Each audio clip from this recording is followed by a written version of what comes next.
નમસ્કાર મિત્રો, સ્વાગત છે તમારો અમારી યુટ્યુબ ચેનલ ગુજરાત રોજગાર સમાચાર ઉપર। જે દોસ્તો ન આવ્યા હોય તમારી ચેનલને જરૂરથી સબસ્ક્રાઇબ કરી લેજો। આજે આપણે આ વિડીયોમાં રેલવે રિક્રુટમેન્ટ બોર્ડ દ્વારા આશરે 1376 જગ્યા પર પેરામેડિકલ સ્ટાફની ભરતીની જાહેરાત કરવામાં આવેલી છે તેના વિશે વાત કરીશું।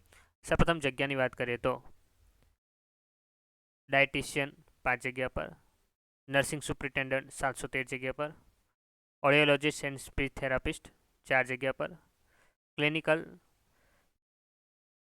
સાયકોલોજિસ્ટ 7 જગ્યા પર, ડેન્ટલ હાઇજેનિસ્ટ 3 જગ્યા પર, ડાયાલિસિસ ટેકનિશિયન 20 જગ્યા પર, health and malaria inspector grade 3 126 જગ્યા પર, લેબ સુપ્રિન્ટેન્ડન્ટ ગ્રેડ 3 27 જગ્યા પર, ફિઝિયોથેરાપિસ્ટ ગ્રેડ 2 20 જગ્યા પર, ઓક્યુપેશનલ થેરાપિસ્ટ 2 જગ્યા પર, કેથ લેબ ટેકનિશિયન 2 જગ્યા પર, ફાર્માસિસ્ટ 246 જગ્યા પર, રેડિયોગ્રાફર એક્સરે ટેકનિશિયન 64 જગ્યા પર, સ્પીચ થેરાપિસ્ટ 1 જગ્યા પર, કાર્ડિયાક ટેકનિશિયન 4 જગ્યા પર, ઓપ્ટોમેટ્રિસ્ટ 4 જગ્યા પર, ઇસીજી ટેકનિશિયન 13 જગ્યા પર, લેબ આસિસ્ટન્ટ ગ્રેડ 2 94 જગ્યા પર અને ફિલ્ડ વર્કર 19 જગ્યા પર ભરતી આવેલી છે।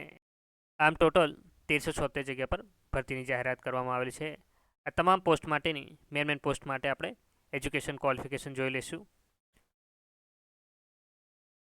પહેલું છે ડાયટિશિયન, જેની એજ્યુકેશન ક્વોલિફિકેશન બીએસસીની સાથે તમારે 1 વર્ષનો પોસ્ટ ગ્રેજ્યુએશન ડિપ્લોમા ઇન ડાયટિશિયનનો કોર્સ કરેલો હોવો જોઈએ અને સાથે 3 મહિનાની ઇન્ટર્નશીપ ટ્રેનિંગ લીધેલી હોવી જોઈએ। બીજું છે સ્ટાફ નર્સ, જેમાં તમારે જેએનએમ કાં તો બીએસસી નર્સિંગ કરેલું હોવું જોઈએ અને ગુજરાત નર્સિંગ કાઉન્સિલમાંથી રજિસ્ટ્રેશન થયેલું હોવું જોઈએ। ત્રીજું છે ડેન્ટલ હાઇજેનિસ્ટ, જેની education qualification BSc with biology એટલે કે મેન સબ્જેક્ટ બાયોલોજી હોવો જોઈએ અને તેની સાથે 2 વર્ષનો ડિપ્લોમાનો કોર્સ ડેન્ટલ હાઇજીનનો કરેલો હોવો જોઈએ અને ડેન્ટલ કાઉન્સિલમાં રજિસ્ટ્રેશન થયેલું હોવું જોઈએ। ચોથું છે ડાયાલિસિસ ટેકનિશિયન, જેમાં BSc plus diploma in homeo dialysis કરેલું હોવું જોઈએ। છઠ્ઠું છે health and malaria inspector grade 3, જેમાં બીએસસી કરેલું હોવું જોઈએ, જેમાં મેન સબ્જેક્ટ કેમિસ્ટ્રી હોવો જોઈએ અને 1 વર્ષનો ડિપ્લોમા ઓફ હેલ્થ કરેલું હોવું જોઈએ અથવા તો એસઆઈ કરેલું હોવું જોઈએ। સાતમું છે લેબ સુપ્રિન્ટેન્ડન્ટ ગ્રેડ 3, જેમાં તમારી education qualification BSc with biochemistry, microbiology, lab science અથવા તો કેમિસ્ટ્રી કાં તો બાયોલોજી દ્વારા પાસ કરેલું હોવું જોઈએ અને સાથે ડીએમએલટીનો કોર્સ કરેલો હોવો જોઈએ અથવા તો બીએસસી ઇન મેડિકલ ટેકનિશિયન કરેલું હોવું જોઈએ। આઠમું છે ઓપ્ટોમેટ્રિસ્ટ, જેની education qualification BSc in optometrist અથવા તો ડિપ્લોમા ઇન ઓપ્ટોમેટ્રિસ્ટ ટેકનિશિયનનો કોર્સ કરેલો હોવો જોઈએ। 10મું છે ફિઝિયોથેરાપિસ્ટ, જેની education qualification bachelor degree in physiotherapist અને 2 વર્ષનો પ્રેક્ટિકલી એક્સપિરિયન્સ હોવો જોઈએ। 11મું છે ફાર્માસિસ્ટ ગ્રેડ 3, જેની એજ્યુકેશન ક્વોલિફિકેશન 10th + 2 સાયન્સ એટલે કે 12 સાયન્સ પાસ કરેલું હોવું જોઈએ અથવા તો બેચલર ડિગ્રી ઇન ફાર્મસી અથવા તો બીફાર્મ કરેલું હોવું જોઈએ। 12મું છે રેડિયોગ્રાફર, જેની એજ્યુકેશન ક્વોલિફિકેશન 10th + 2 એટલે કે 12 સાયન્સ ફિઝિક્સ અથવા કેમિસ્ટ્રી સાથે પાસ કરેલું હોવું જોઈએ અથવા તો diploma in radiography, x ray technician કાં તો રેડિયો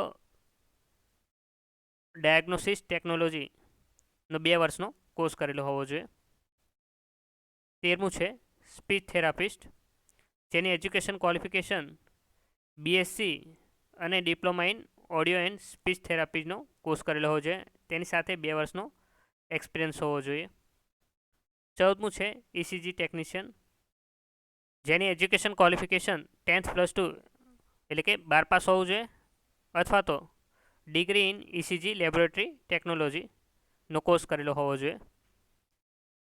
16મું છે લેબ આસિસ્ટન્ટ ગ્રેડ 2, જેમાં એજ્યુકેશન ક્વોલિફિકેશન 12th પાસ હોવું જોઈએ એટલે કે 12 સાયન્સ પાસ હોવું જોઈએ plus diploma in medical laboratory technology એટલે ડીએમએલટી કરેલી હોવી જોઈએ।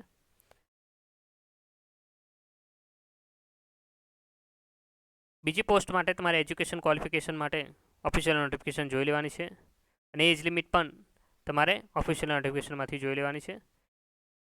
હવે કેટલીક મેન પોસ્ટ છે એની એજ્યુકેશન એજ લિમિટ અને પે બેન્ડ જોઈ લઈએ. જેમાં સૌથી વધારે નર્સિંગ સુપરિન્ટેન્ડન્ટ છે, જેની એજ લિમિટ 20થી 43 વર્ષ રાખવામાં આવેલી છે અને જેનો પગાર 44,900 પર મંથ છે. બીજું છે હેલ્થ એન્ડ મલેરિયા ઇન્સ્પેક્ટર, જેની પોસ્ટ 126 છે, જેની એજ લિમિટ 18થી 36 વર્ષ રાખવામાં આવેલી છે, જેનો પગાર 35,400 છે. ત્રીજું છે ફાર્માસિસ્ટ, તેની 246 જગ્યા પર ભરતી આવેલી છે, જેની એજ લિમિટ 20થી 38 વર્ષ રાખવામાં આવેલી છે અને પગાર 29,200 રૂપિયા પર મંથ છે. હવે એજ લિમિટમાં તમને એજ રિલેક્શન કેટલું મળશે તેની વાત કરી લઈએ. ઓબીસી માટે 3 વર્ષની છૂટછાટ રાખવામાં આવેલી છે.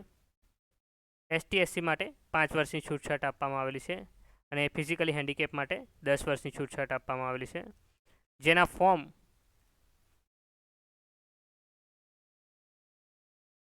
17/8/2024 થી 16/9/2024 દરમિયાન ભરી શકશો.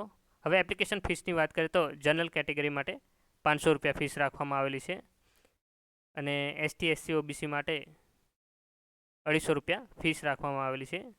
આ ફીસ રિફંડેબલ છે, એટલે ફર્સ્ટ સીબીટી આપશો તો તમારા અકાઉન્ટમાં 400 રૂપિયા રિફંડ થઈ જશે જનરલ કેટેગરી માટે અને એસટી એસસી માટે 250 રૂપિયા પૂરેપૂરા રિફંડ થશે. એટલે તમારે ફર્સ્ટ સીબીટી આપવી પડશે, ત્યારબાદ તમારી એપ્લિકેશન ફી રિફંડ થશે.